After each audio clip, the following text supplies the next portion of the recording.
ये खबर अगर आप देखेंगे तो फिर से आपको सोचने पर लगेगा कि क्या हम 21वीं सदी में रह रहे हैं, 2023 के भारत में रह रहे हैं। उस भारत में जहां प्रधानमंत्री नरेंद्र मोदी कई बार कहते हैं कि देखिए महिला कितनी आगे बढ़ गई हैं, देश में उनका कितना योगदान है।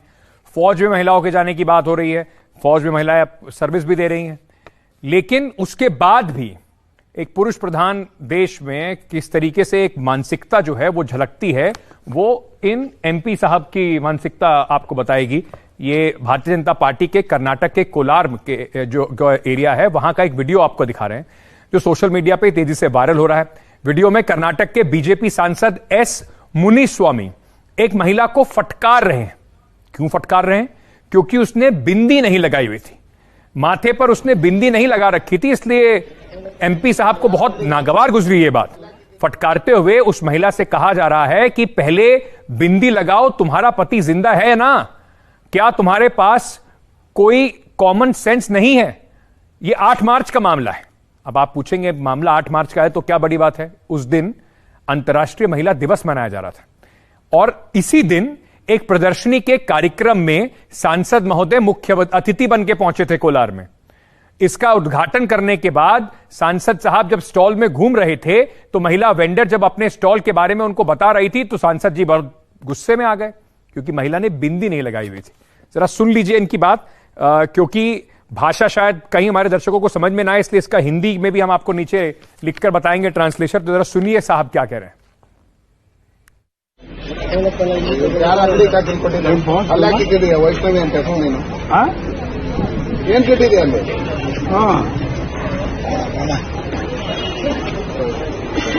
वैष्णवी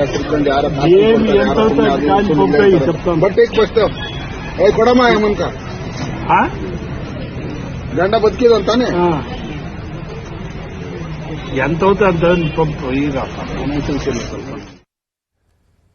सारा मामला घूम फिर के इसी बात पे आता है, महिलाएं क्या पहने ना पहने, कर्नाटक में वो हिजाब पहने ना पहने, बिंदी लगाएं क्यों ना लगाएं, और ये बताने वाले ठेकेदार जो हैं वो ये सांसद महोदय भारतीय जनता पार्टी के सांसद हैं। इनको बड़ी नागवार गुजरी बात कि भाई बिंदी नहीं लगाई हुई।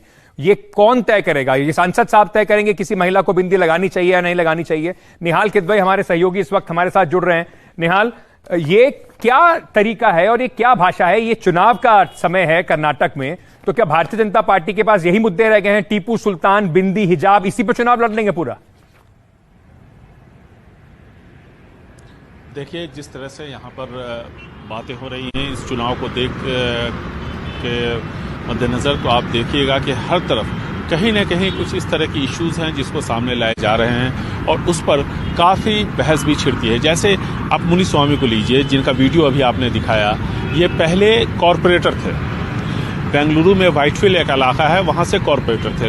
अब पिछली बार उनको वहाँ पर टिकट दिया गया, पहली बार वो जीत करके सांसद बने बीजेपी के। उन्होंने कांग्रेस के वरिष्ठ नेता एच मुनियप्पा को हराया था वहाँ पर, क्योंकि ऐसा कहा जाता है कि कांग्रेस के भी बहुत सारे विधायक मुनियप्पा से नाराज थे क्योंकि वो काम नहीं कर पा रहे थे जैसा कि लोगों ने उनसे उम्मीद की थी, और 6 से 7 बार वो लगातार सांसद रहे थे। ऐसे में जब मुनिस्वामी वहाँ से खड़े हुए तो लोगों को एक बदलाव, एक सशक्त नेता दिखा और उन्होंने मुनिस्वामी को आगे बढ़ाया।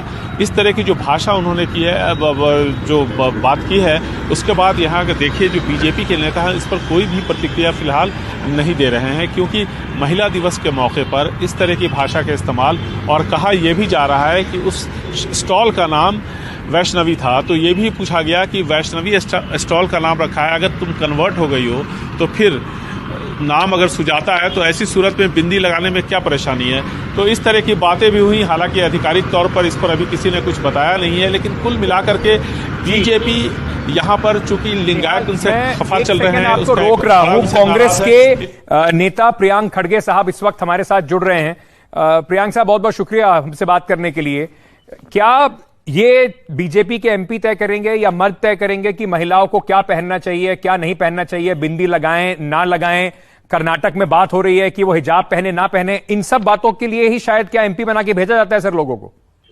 नहीं, सही बात बोला है आपने कि एक सांसद ये नहीं सोच रहे हैं कि एक महिला सबलीकरण कैसे हो, उनके लिए हमने क्या किया करके नहीं पूछ रहे हैं।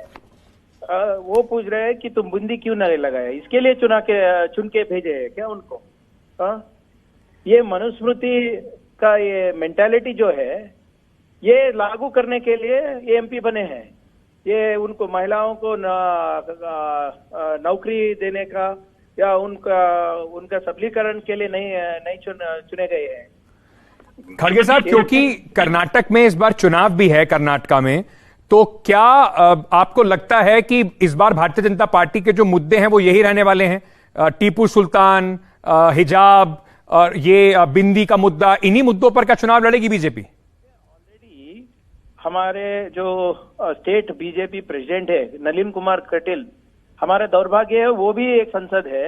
उन्होंने ऑलरेडी क्लियरली बोला है एक स्पीच में कि आप डेवलपमेंट के बारे में मत बात कीजिए, आप रोड के बारे में मत बात कीजिए, आप नौकरी के बारे में मत बात कीजिए, सिर्फ लव जिहाद के बारे में बात कीजिए करके बोल रहे।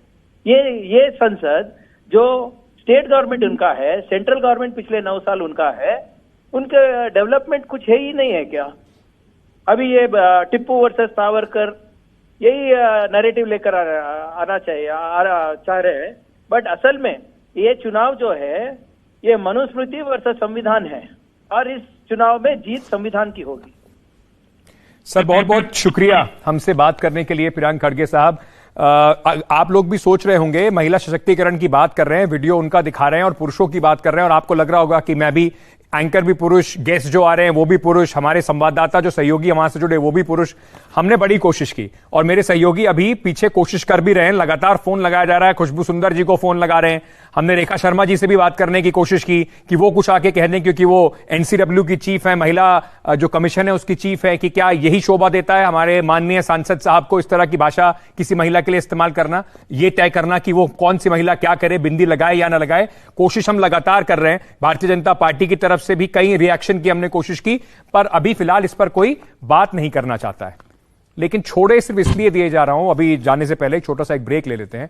ये समझने की कोशिश कीजिए कि ये जो मानसिकता है, अभी उनको बिंदी के लिए बोला जा रहा है, कल किसी को हिजाब पहनो ना पहनो के लिए बोला जाएगा।